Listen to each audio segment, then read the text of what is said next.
আসসালামু আলাইকুম। সবাইকে আপনার টিচিং একাডেমি থেকে স্বাগত।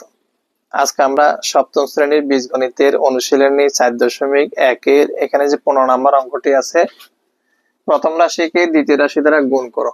15 নম্বরে দুইটা সংখ্যা দিয়েছে, দুইটা রাশি, প্রথম রাশিকে দ্বিতীয় রাশি দ্বারা গুণ। তো দেখো আমরা কিভাবে গুণটা করব। এখানে লিখে আমরা গুণ দেখা দিব। x স্কয়ার প্লাস 1 প্রথম রাশিকে দ্বিতীয় রাশি দ্বারা গুণ, দ্বিতীয় রাশি x স্কয়ার মাইনাস 1। আমরা বাম দিক থেকে প্রথমে x স্কয়ার তারপর 1 দ্বারা গুণ করব।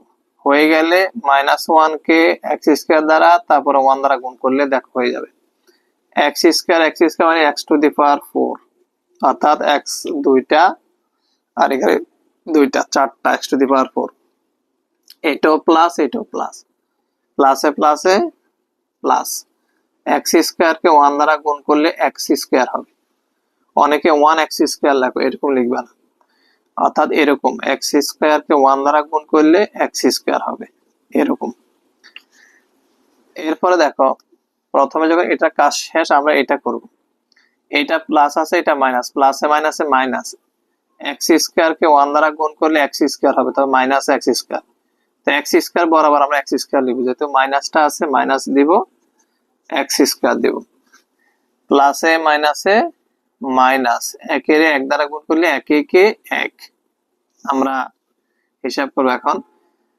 x টু দি পাওয়ার 4 এর জায়গায় x টু দি পাওয়ার 4 লিখে দাও। এটা প্লাস x স্কয়ার, এটা মাইনাস x স্কয়ার কাটা, তাহলে এখানে কত থাকে -1।